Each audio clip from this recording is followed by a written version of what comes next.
for April 9th, 2025. Eugene, can you please do the roll call?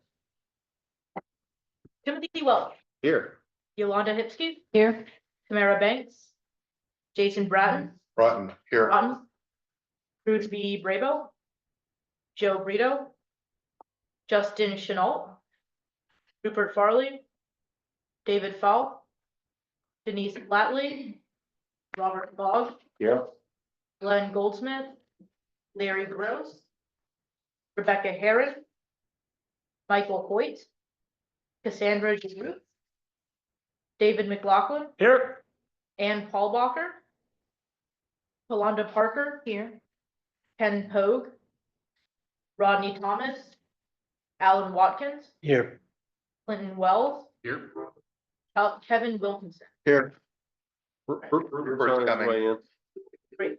Chair, we have a forum. All right. Do I have a motion for approval of the tonight's agenda? April 9th agenda. Yolanda? Mr. Chairman, I was planning, Sarah Banks and I were planning on doing a presentation on healthcare transportation. We have not been able to finalize it. I think Sarah's been having some long-term issues that's not allowing her to participate. So I request that we defer this item until next week. All right. Any other items on the agenda? Motion to approve? We second first, and then I'll second it, and then we can go from there. Sure. Huh? Yeah. Motion to Bit approve. as, All right, second, who's seconding? Kevin, do you want to do it? I'll be the second. All right, all in favor? Aye. Opposed? Any abstentions? All right, moving on to item number 4, approval last meeting, March 12th minutes. Anyone have any issues with the minutes from last meeting? Have a motion to approve? Motion to approve. Clinton makes a motion, second. Second. Jason Gonna keep seconds. quiet the rest. All in favor? Aye. Any opposed? All right, that passes. Public comment, anyone from the public? You already asked? Oops. Okay, all right, moving on. Number 6, VDOT reporter problem. They might have any issues in the roads that they've seen lately. Well, I have one person in the Falmouth area sent me a text message, and I don't know if this should have been under number 5 for public comment or not, but she says, she lives in the Falmouth district, let's see, and she lives in Clearview Heights, and she said that the cars fly by through the neighborhood. They use the neighborhood as a cut through, and she would like someone to suggest that they put speed tables or bumps in the area of 503 Collinwood. She said that they had a cop there before to monitor, but people should come. So I told her. Good. Said it was for the kids. I guess there are a lot of kids in there. Right.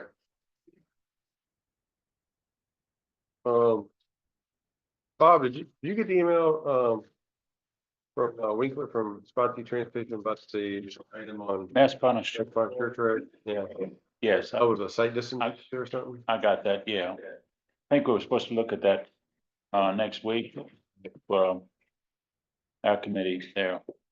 VDOT is supposed to have already looked at that. Right. The only issue I had are some potholes on Smith Station Road between Lee's Park, or Spotsylvania Parkway and Patriot Park. Teeth fall out. That's the only thing I've seen lately. Anyone else? Anyone?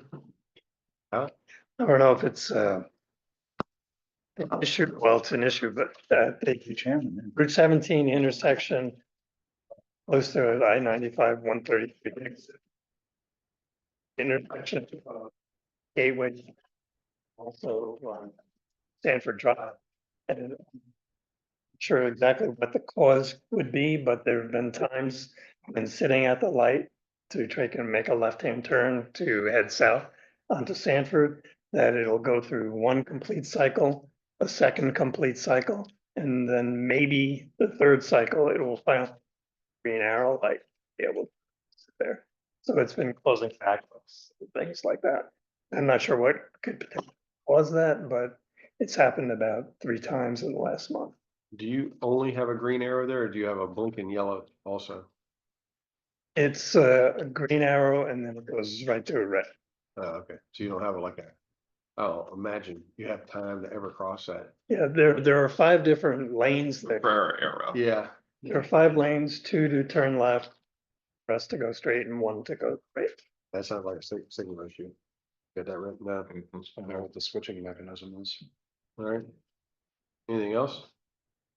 There's several issues that I brought up in Spotsylvania, and I don't know whether you've got any of the same things in Stafford or not. To beat out over the past year, 2 years, and literally it hasn't really gone anywhere. So many intersections we have where you have dual lanes into a traffic signal and dual lanes just through it, but then they merge into one. And we have one location out in Spotsylvania where they have a sign up that says, alternate, merging. And that is, really, really worked well because the 2 lanes, perfectly stack up the same. And then once they get past it, so many intersections, and I told my wife today one time, I was at a traffic signal and there was about 15 people in one lane and 1 in the other. And I knew from the length of the signal that the last 4 or 5 in that one lane were not going to get through the light. So they were going to have to wait for the next phase. And I said, why do they do that? I mean, if they stacked up both in the same number, they would all get through the light, even though they had to merge together. But some people just flat out don't like to merge. But I've been after VDOT to put those signs up. Well, the sign that you're talking about on Gordon Road, Yes, that was a result of the road rage incident. I think somebody died in. yeah, that's right. Somebody trying to cut somebody off under. Uh-huh. And then the other thing is that there's a number of places around where there are, I know out, especially near Massaponax, where we have a green arrow, and the green arrow then goes to a yellow arrow and then to a red arrow. And then the next phase makes it so that then it comes back to the green arrow again.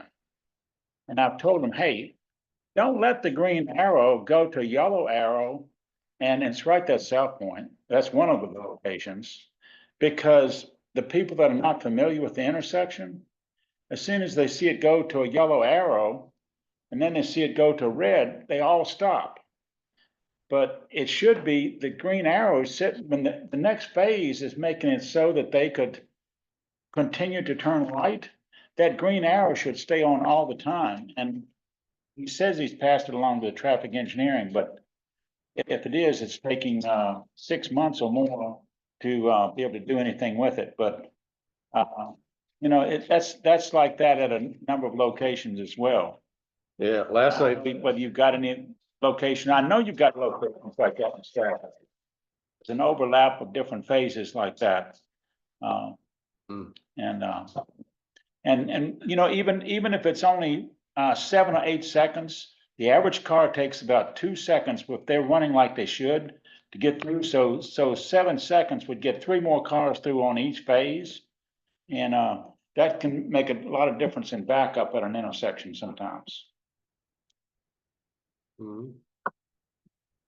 Anything else? The green turn arrow, if I'm understanding you, means that there's nothing impeding you, you can make the turn without stopping. Yellow means you have to yield because other cars might be turning left from the other prep. That yellow has a very significant role and. But you see, when the next phase that's coming in is one that is not going to be in conflict, you're going from one that's not in conflict now to another one that's not in conflict. There's no reason to tell these people that they can't continue to turn. There's no conflict at all in from one phase to the next. Yeah. You're talking about the right turn from South Point on a route. Yes, that's right. Goes green, yellow, red, and then the left turn. And then it goes right back to Goes green back to again. the green arrow. Yeah. Yeah, and it stops the momentum. They get on their. And same thing Thank you. at the Parkway, coming down from the hospital to turn right on at the Parkway, same thing happens there too. Mhm. Uh, If they're waiting for that to fix itself. But those Rid are of just the some turn lane. things sometimes that you can pick up and take to VDOT. You know, it doesn't have to come up in meetings like this, but sometimes those are things that you can look at and pass along to VDOT. Right. I mean, last night they had, I guess they were paving it at Route 1 at South Point, and they had 95 backed up all the way to the river, southbound. It was crazy. Hopefully that gets done soon. All right, any other issues to report to VDOT? I'm sure they love us. All right. Moving on to action items, number 1 or A, the website update. So I was here again back in February to talk about some of the changes that we've made to the website, and we've made even more changes. Before we officially make these changes to our public website, though, in John's work, we would like you to take this sample website and break it. In my words, I'd like you to take it out for a test drive. One of us is nicer. So the biggest changes here is really just the landing page, trying to add more information to it instead of keeping it kind of static, as well as the menu up here. We have changed this ever so slightly so that there is kind of less item up here and more items down here instead. If you'd like to contact us, looking at this website, there are 2 ways that you can do it. In the footer of every single page, we have this little contact us thing. So you can add your name, your email address, and just let us know, hey, I'm on this page and this form doesn't work. This link is broken. This image looks bad and it should be changed. You can also email us directly at the fampo@gwregion.org site as email address as well. And yeah, you guys have access to this website. It is linked onto the on the agenda. It's just fampo.gwregion.org/staging01-2020. And once we get your comments in and we make changes, we're gonna officially change our actual website. And really just look for anything that you dislike. What we're looking for is making sure that it's accessible. You can find all of the information that you want to find just as easily as you were with the previous website. And yeah, that's kind of website updates. John, anything else? Anything I missed?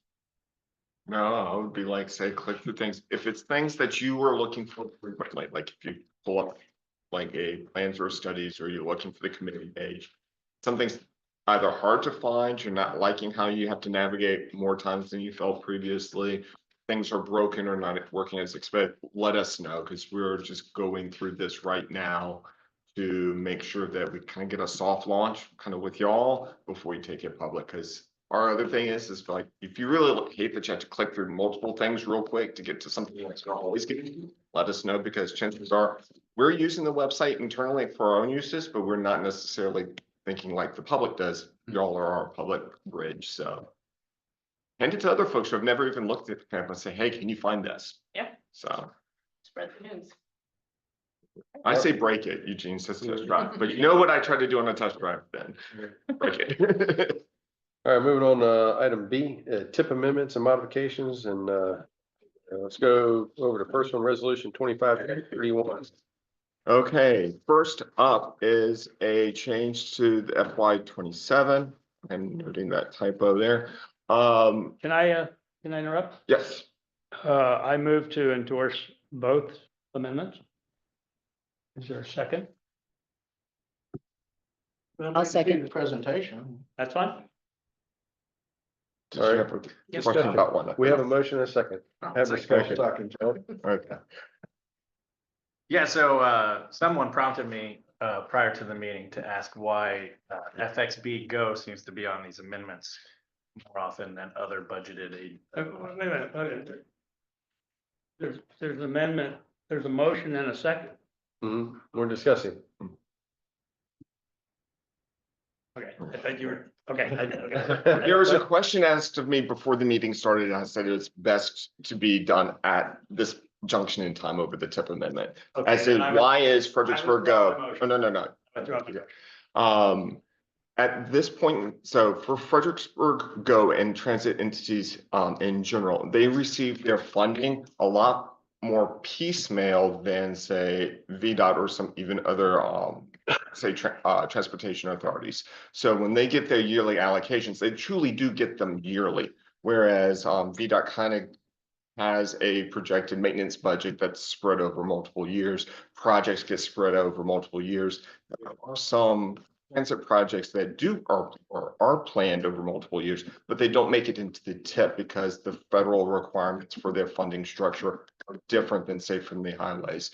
So when Fredericksburg Go literally does get $50,000, it's not previously in the tip because they've basically been waiting. We're going to be getting their annual operations budget, but they get those yearly and have to be put in. So they receive their money kind of more of in a drip feed. And as a result of that, because it's not in the tip or it triggers a weird change in the tip funding, that we have to add it back into the tip. So when we do our big tip rollover, you'll often see a lot of the transit budgets kind of sitting empty. We know that funding is going to be going into them, but until DRPT actually kind of says, and now you are going to receive the funding, that's what's going on. It's not necessarily that they can't manage or have to make changes, but it's how they receive their funding at much more of a rolling cycle than VDOT or even VPRA. So that question was asked, what's going on here? That's the solution. They're getting $50,000 to change their administrative offices to add more space, admin personnel for this one. All right, you want to go ahead and talk about 32 real quick? Yes, Spotsylvania and Vito are kicking off the Harrison Road widening study. And so we are now adding that to the tip because FAMPO has funded it along with Spotsylvania's own local funds. Rupert, did you have a question? Oh, yeah. Next, resolution number 32 here. I have no problem with the lack of transparency in the description. Just scroll to the next page, please. They go from Harrison Road to Harrison Road is the description. To me, that tells you nothing. If they're talking about the whole length of Harrison Road, why don't they say from Plank Road to Lafayette Boulevard? If you're not talking about the whole length of Harrison Road, what does this cover? Good point, John. That's a good point. Okay. I didn't write it.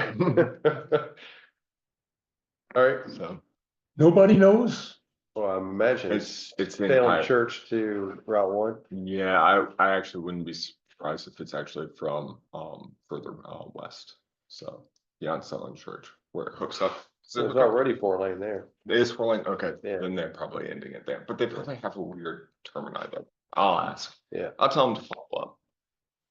I guess it'd be Salem Church to, well, from what I've heard in Spotsylvania, Salem Church to 95, and then 95 to Route 1's another boondoggle. Yeah. Right. I thought from Gordon Road to Route 3 is, Gordon Issue Road two, isn't to, Old Plank is being constructed right now.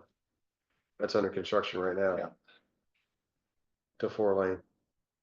all the way to Route 3? It's Well, already 4 lanes past that. From Old Plank to Route 3 is already 4-lane. Right, 4-lane. From Old Plank to Gordon's 2-lane, and then from Gordon on to Salem Church is already 4-lane. So it's one little piece. I mean, I bet it ain't. I bet you they are studying even where it is 4-lane, just to include it into the study scope to look at that, because if you cut off the study scope early, then you're not supposed to look past it. Okay. But I agree, that's one that. Good point, Rupert. Kind of reluctant to vote for something that vague, Yeah. so. I Just won't being be from one voting in side favor of of the this road one. to the other side, because it's widening, right? For me. Yeah. All right, is there a motion to approve these tip of resolutions? Dave, you want to break it up? We can take the vote on the original. Bring up the emotion. We would. No, jump the gun. Anyone? In lieu of Dave, I'll bring the motion up All to right, adopt both endorsements. for a second. Second. All right. I seconded it. Oh, okay.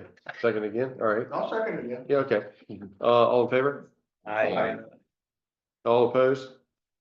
Nay, Any abstentions? Good point. All right, none. Aye. All right.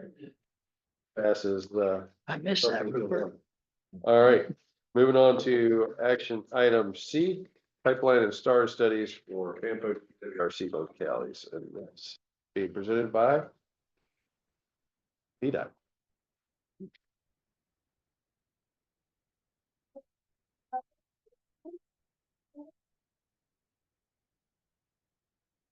My name is Rachel Inman. I'm a planner with the Fredericksburg District, and I'm going to be providing just a high-level overview of the active stars and pipeline studies that are currently in the FAMPO GWRC region. So here is list of all of them. We have 1 star study and 5 pipelines. And I did receive a question about kind of the difference between stars and pipeline programs. That's something we've discussed at the district as well, and I don't think we have a super clear answer either, but pipelines are more like performance-based planning. So the big thing is that there are requirements to have VTrans needs, while the stars, I don't believe, have those same requirements, but ultimately we want to use them to, study locations and get projects funded, particularly through Smart Scale. So this is the 1 star study in Caroline County. So this is the Ladysmith location from Green Road to Bolt Church Road. And so this does include the on and off ramps of 95 at exit 110. And the primary focuses for this location are safety and operations. I believe there are some kind of challenging and dangerous merge operations happening at the on and off ramps. And we also know that there's quite a bit of development happening here along Ladysmith Road. So these are all of the pipeline studies. We have 5 of them, and they are spread across Stafford County, the city of Fredericksburg, Spotsylvania, and King George. And so here is the Fall Hill Avenue location. So this starts about where the roundabout is at Mary Washington Boulevard, and it crosses Route 1 to Washington Avenue. And this location also is focused quite a bit on safety, especially pedestrian and bicycle access and mobility for those using the shared use path by the river. And also looking at the intersections with Fall Hill and the smaller residential streets that open up to it. And then for King George, we have the Route 218 location. This is from Bloomsbury to Lambs Creek Church. And this is going to be a pretty straightforward safety study. There are quite a few crashes that happen here along these curves, and I believe a few fatalities as well. And we did also have a HSIP funded project to replace and add some safety signs, I believe in late 2023, but we do want to see what more can be done here. Can I ask a question? Mhm. Are you looking at the possibility of straightening out some of those curves I on that believe road? so. I think that's probably and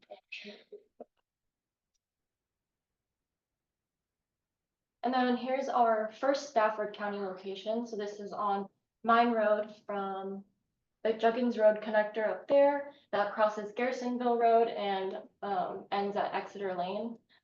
This is also, again, safety. I think all of our studies have a focus on safety, but especially for both motorists and pedestrian and bicyclists, and then also preserving capacity. Of course, Garrisonville Road is quite busy, and there's commercial as well as residential along this corridor. Question. Yep.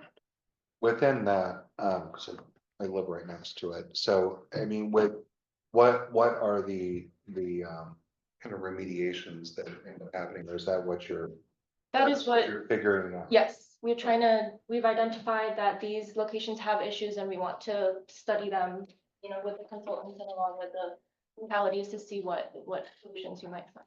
Cause I mean, that. Most of that has no pedestrian, Mhm.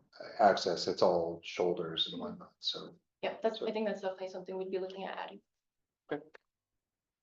So here's our Spotsylvania County location. This is along Route 17 from Massaponax Church all the way to the Caroline County line. Again, safety, but also we know there's quite a bit of development happening along Route 17 and down through Massaponax Church Road. I think there are quite a few data centers that are planned around here and some residential developments as well. So we just want to see if this corridor is going to be able to handle all of that growth. Where's the river crossing supposed to be proposed at? Nottingham Drive, almost just followed Oh. that, yeah. But we're waiting for the directions. We're not sure if there's going to be any further action on that. We're kind of waiting. And then here is our second Stafford County location. So Stafford Plaza Drive is not fully built out yet. I believe this part is currently existing, but it's going to be built out to connect to Trustlow.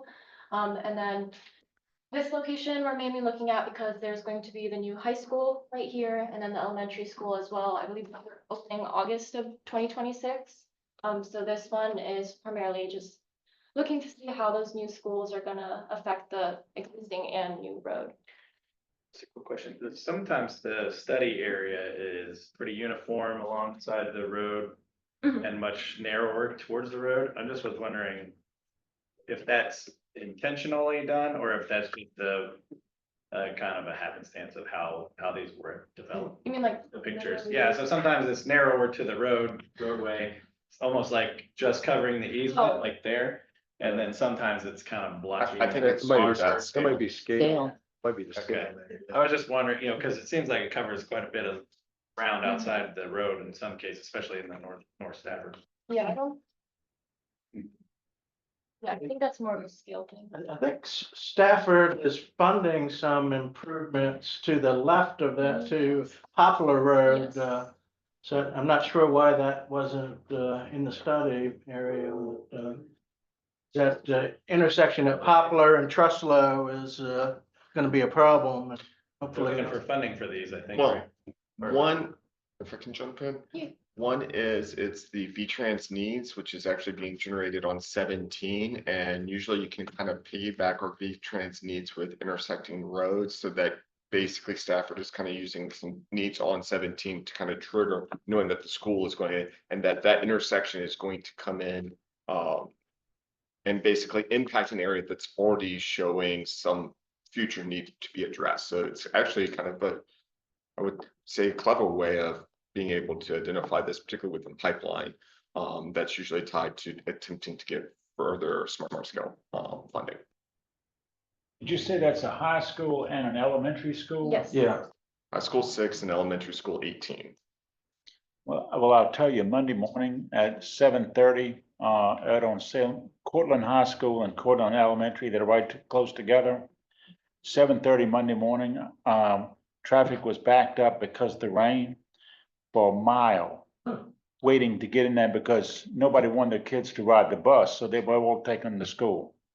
And I don't know how long, a lot of people started that didn't need to go there, started turning around and going back another way. So So having these two schools together like that, sometimes I'm not sure that's the smartest thing to do, but I'm sure education wise, it's a great thing to do. Are the schools on this map? well, No, they're not built. you can actually, Elementary school here, high school here. yeah. How many students are these being used for? High school is 2190, and then elementary school, I'm guessing is going to keep to the traditional range between 500 and 600. 800. 800. Oh, wow. They built, well, wow, they built up the capacity. Yeah, I may or may not have been at school board last night.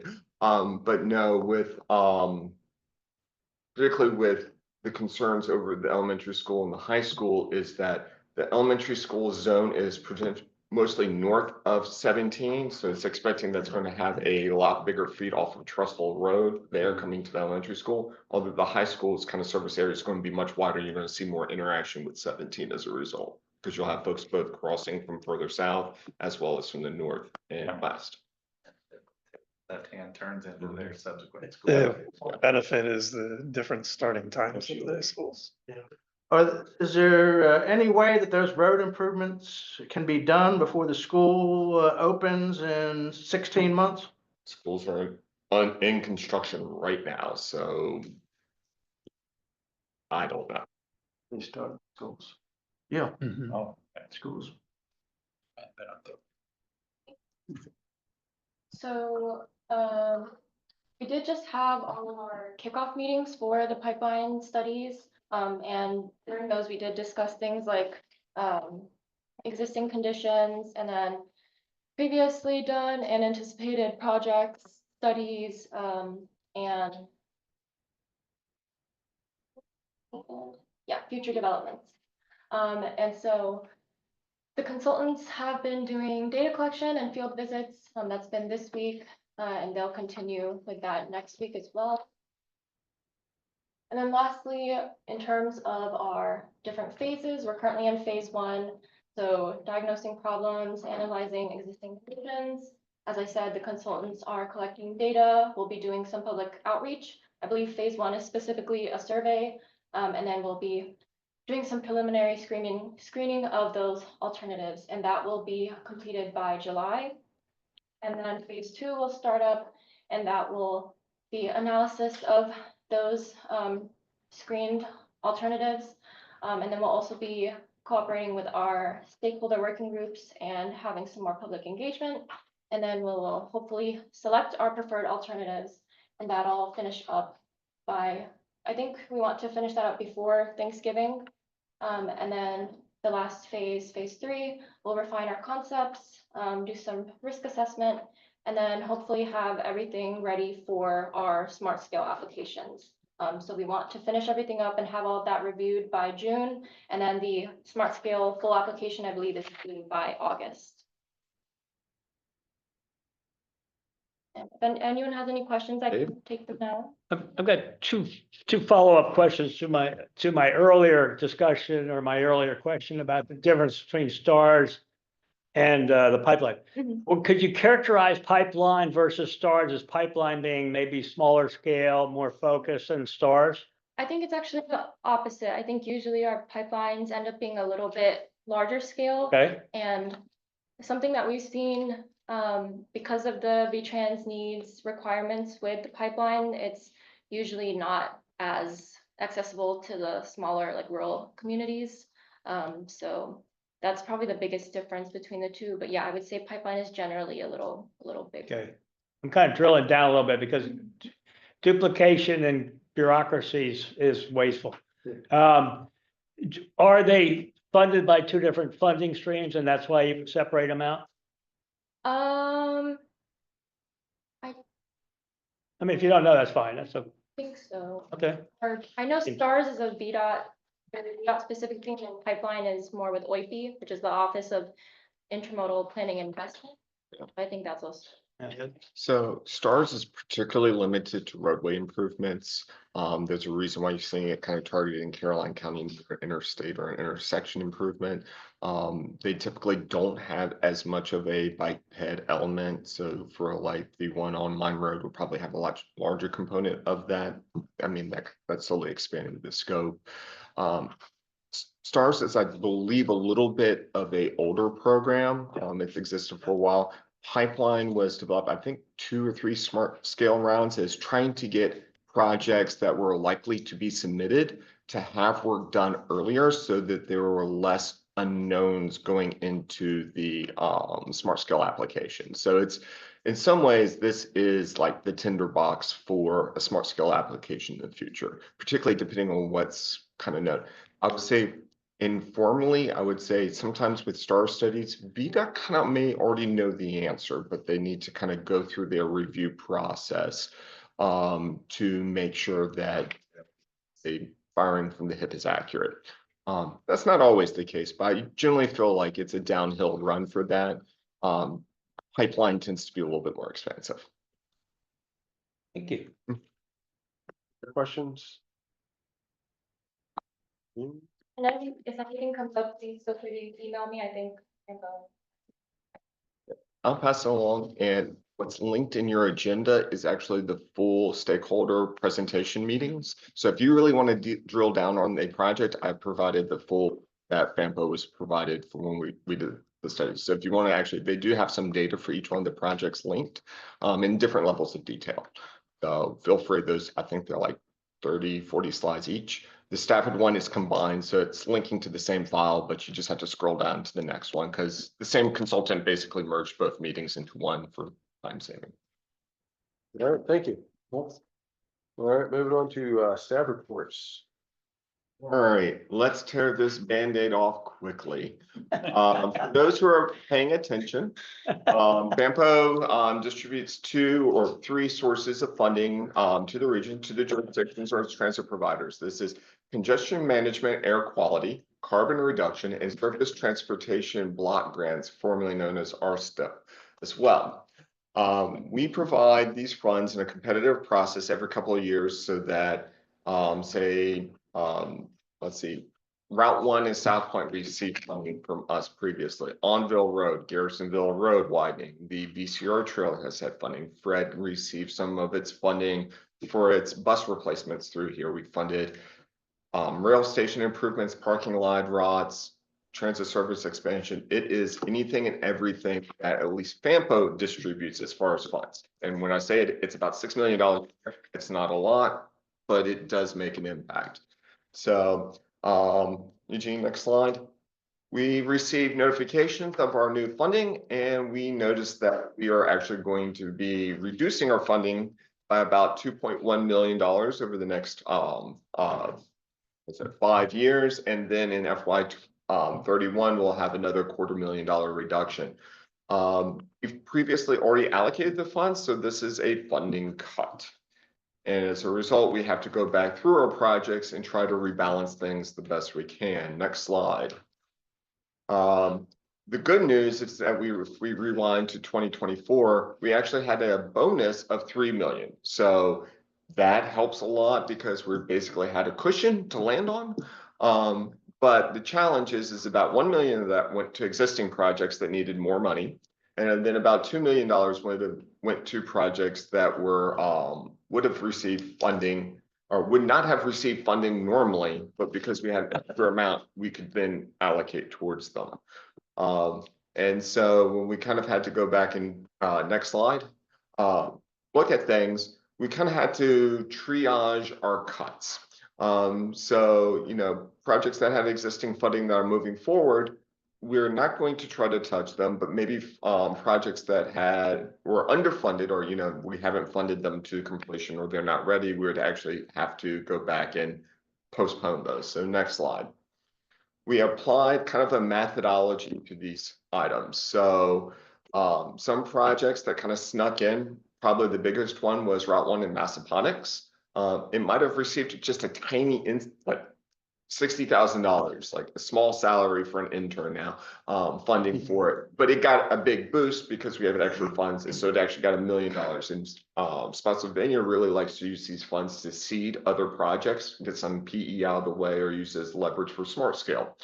Some of the other projects like Route 1 in Coachman Circle, heavy duty buses, they receive funds, but that they're not really going to move the needle. So we're going to push those types of projects further back. Next slide. I'm going to go through this. So let's keep on going. The hardest hit year is FY 26, and it gets a little bit easier after that. So we'll keep going through. Next slide. So we basically inverted our allocation process. We froze projects that were active or currently in smart scale. So exit 126, the Orphan Blue project, the active construction now. We are not touching any funds, even if they're drawing down in FY 26. South Point being a most recent smart scale recommended project, we're not touching it because we don't want to jeopardize future funds there. If projects snuck in with weaker scores in our previous project, we kicked them out to FY 31, and then we consolidated funds. Basically, instead of having projects receive bigger chunks through or receive funding in small chunks through 4 years, we tried to collapse them into 1 or 2 years because just in a quirk of how we distribute it. So we're not cutting any projects. Next slide.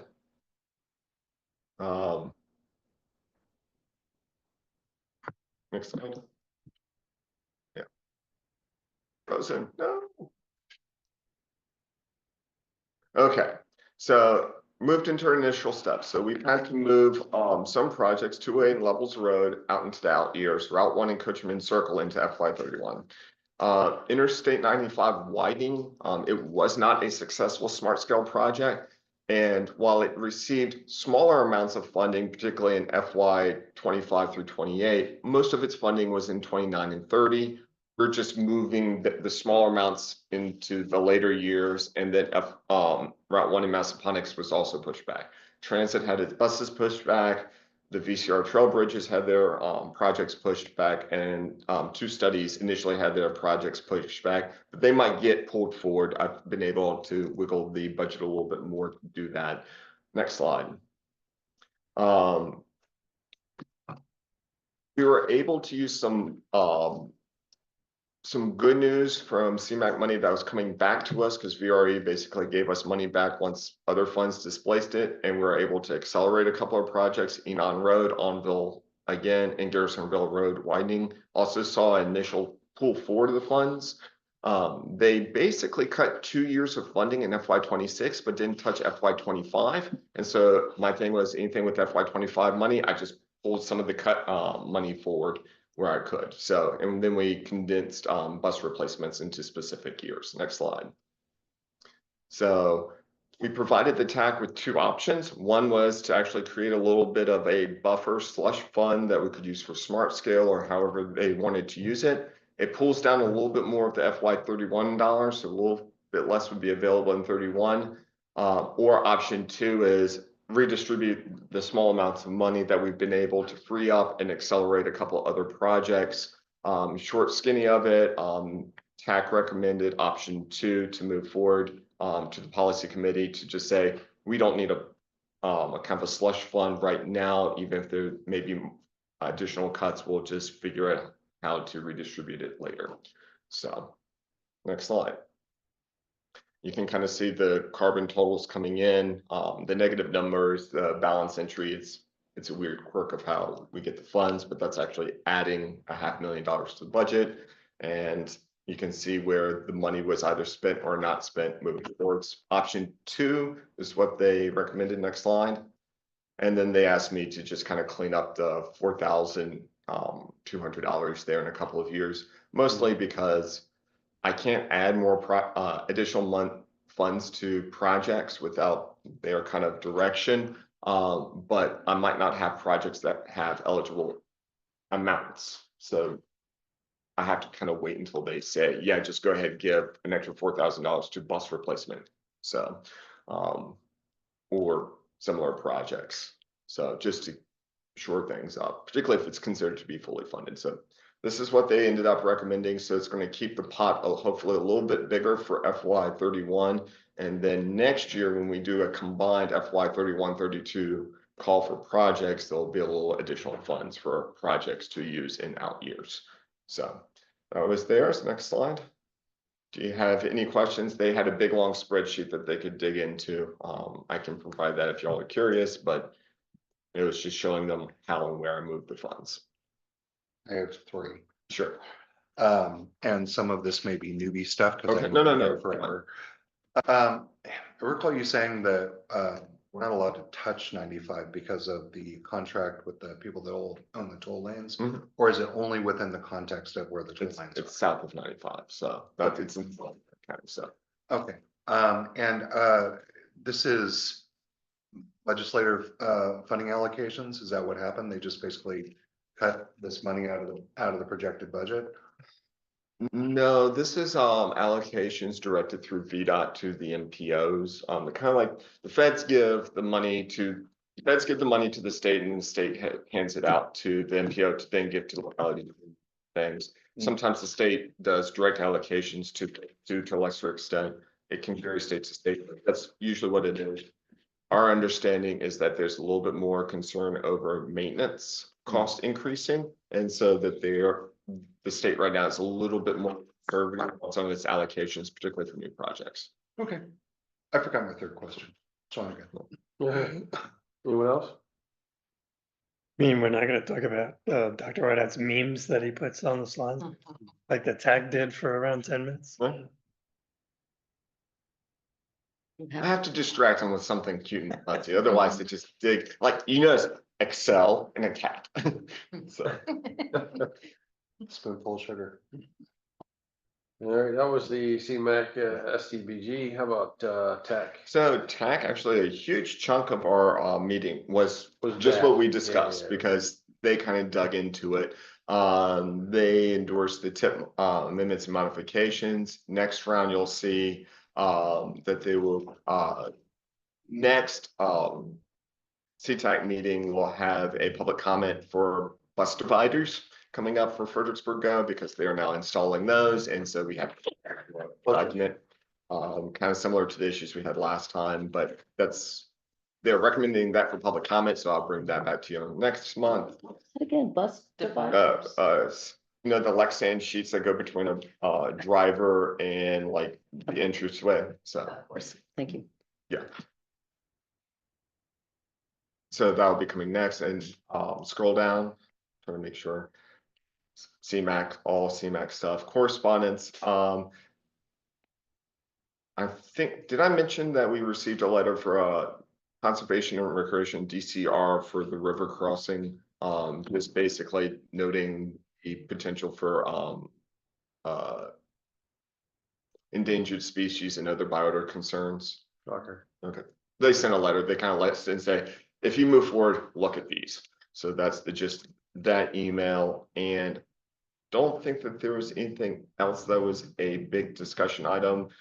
After this meeting, we met with WAPI, the Richmond office folks, Office of Intermodal and Planning and Investment. They're the ones who run the smart scale distribution of dollars, reports directly to the Secretary of Transportation, not affiliated with VDOT, and they're very clear about that.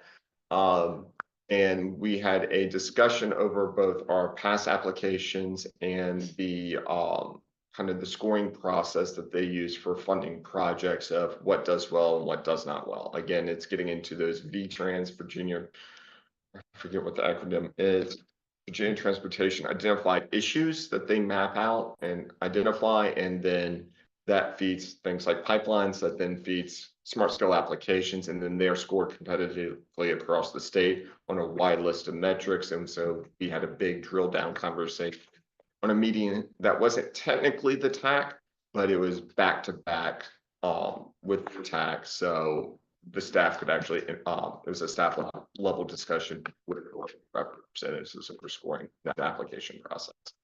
So that is TAC. And then the policy committee, it wasn't rowdy this time, I think is the best way to describe it. They opened the public comment for us. Ian gave a very long administrator's report, and I honestly can't remember right now. But it had deeper level discussions. Yeah, he doesn't even link it, so we can't even pull it up. But it was just a bit more back and forth with him and the policy committee members discussing a couple of items and when data is made available. So I'll try to remember in a short moment of what he talked about, but yeah, that was kind of one of those weird tangent items. And now I wish I paid more attention to it. Yeah. Presentation. Yeah, you can. Actually, that's great. I'll go through FAMPO Complete Streets. Basically, we're going through that. I think I've mentioned that before, but that was presented. And then I gave the financial future integrated network analysis, which looks at if and what we can afford in our future long-range plan. The short answer is our cost inflations are making our $1.6 billion needs list, the constraint list, looking like it's going to cost between 6 and 7 billion. And quite frankly, we are probably looking at an idea that we either have to identify more funding or have to go through that list and be a little bit more realistic about both the project cost as well as the likelihood of it actually being advanced. Because short skinny is your constraint list shouldn't be a wish list. This one is pressing its face up against that definition without quite crossing it. But there's things were not, the cost estimates were very rosy, and that was right before the inflation spikes. They were done right before the giant spike in the graph. So we're gonna have to revisit that. It's not pretty on that front, but it is realistic. So we're gonna be redoing that in the next couple of years, 26, 27 with our long range plan, but that's just something we have to be cognizant of. Yes. Ian's point. Let's jump ahead real quick so I can pull out. They had letters from the commissioner about the OIP stuff continuing on. What was it? River Crossing, scheduled to make their presentation. You're actually on that. So the consultants indicated that they ready to make quarter recommendations too. We'll see exactly how far along on that. Because we're still waiting on feedback from the data center. That's still outstanding. Next slide. Secretary's letter. This again is in response to our modeling. We're in a unique position where we are forecasted 12% higher than the Weldon Cooper estimates. OIP and the state don't like that. They say you should never really go be about 10%.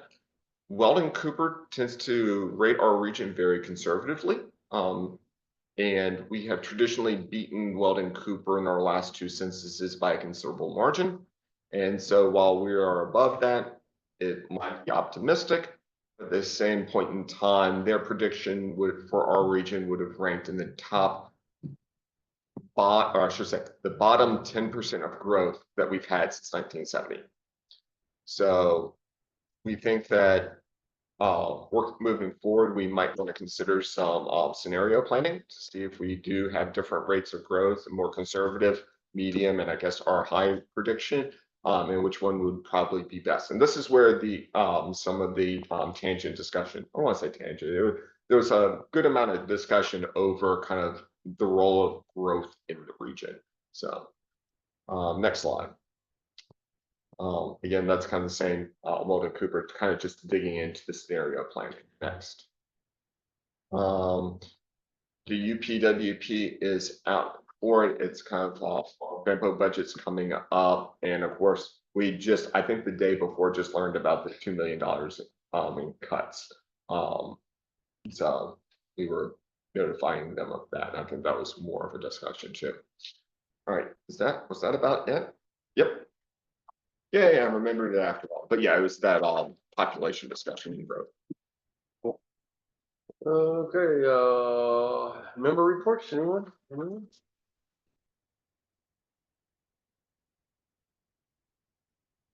Report? Actually, I want to say something. John, were you able to get my picture? Mm-hmm. Okay, I'd like to show this picture.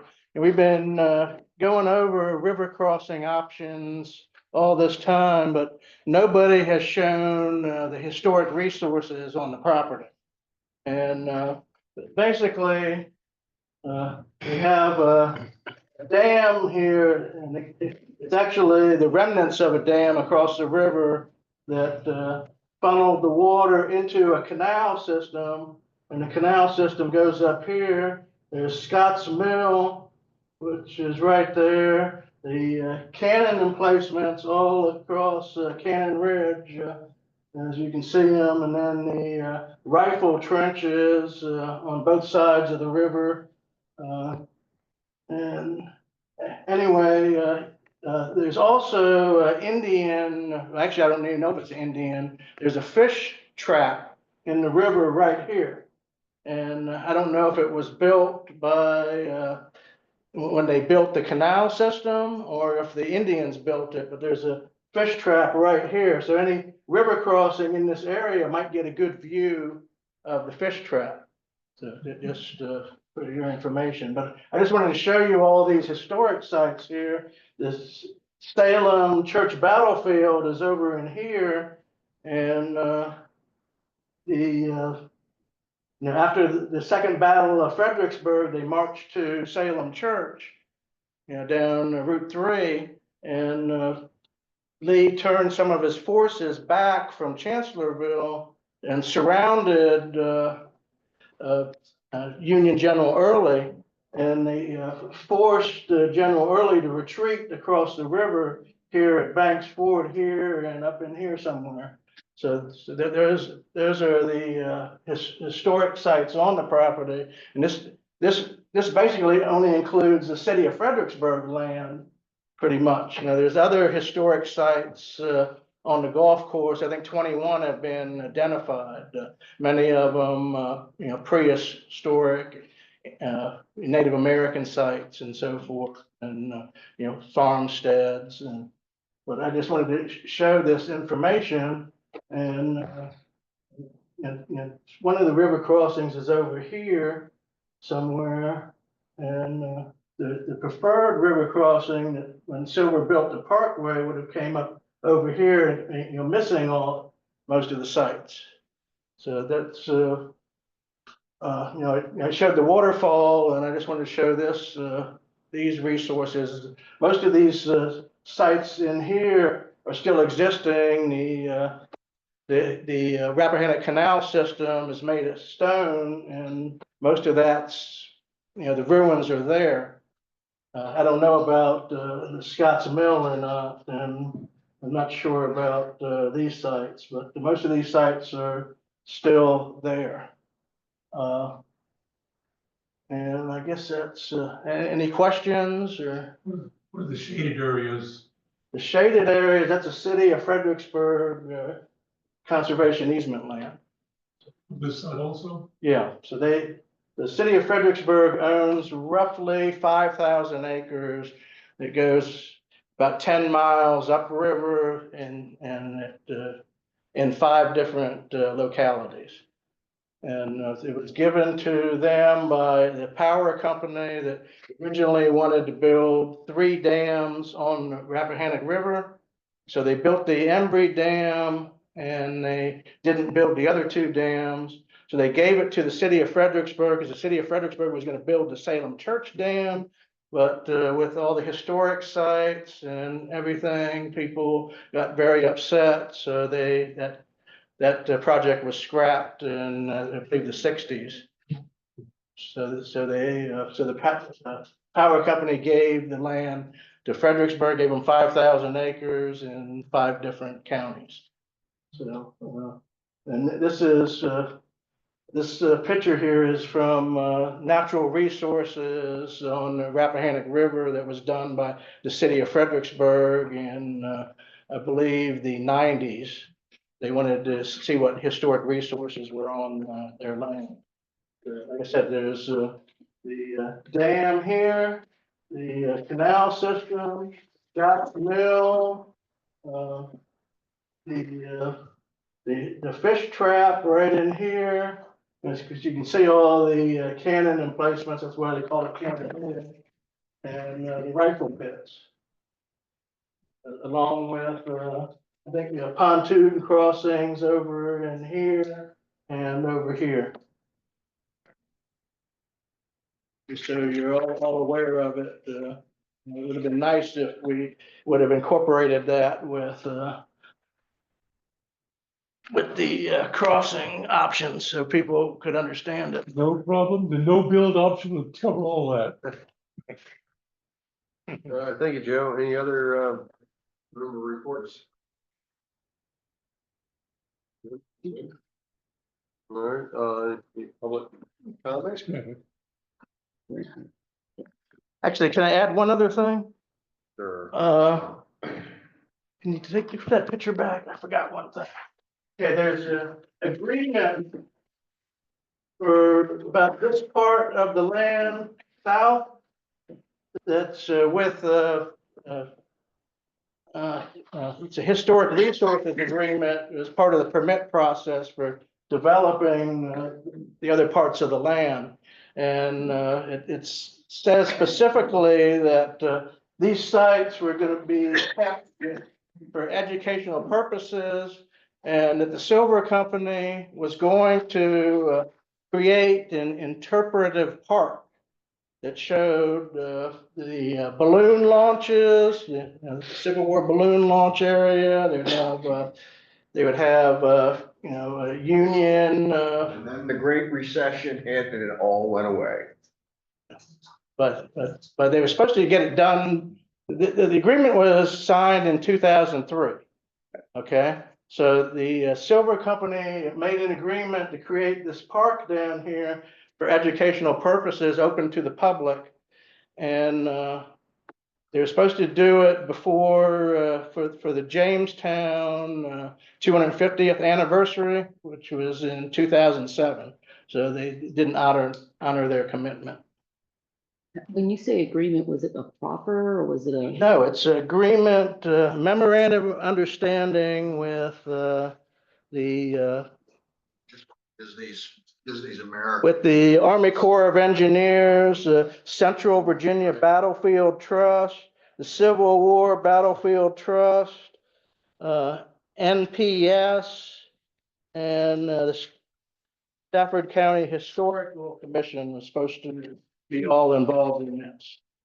And they were supposed to build 3 golf courses. And they were supposed to build 5 golf courses. Well, and never intended to keep any of them. All right, anybody got any ideas for future agenda, items other than your healthcare transportation? Anyone? All right, I will actually make up, so we'll have our May meeting, and we'll actually be looking for nominations for officers for the next round. yes, And then yes. in June, we will elect new officers to then take over in August. So in this case, it would actually be the city of Fredericksburg would be the chair, and Spotsylvania will be the, not Spotsylvania, Stafford would be the vice chair. Yep. Nominate Yolanda. While we're Could on, have no one. when's policy You get nominated again. Policy committee, 21st, so it's not next, it's not in a few days, it's the next week. We Yeah. have a weird Can break. you make the 21st for the policy committee? Sure. But I will be absent. He's John, experienced. can you send me an email Sure. to my work? Working now, okay. All right, That gets out of it. That's how it gets on the calendar. Subcommittee. You know, great funds. not yet. We're working on that. That's our homework after this. Yeah. Yeah. Is just keep in mind that only you two can be in. That's correct. Unless you want to keep the meeting open. Motion to adjourn, We'll make that motion. I move to be adjourned. second, all in favor? Yeah. Adjourned. But it's only. If you couldn't have. 7:02. So Congrats. you started talking.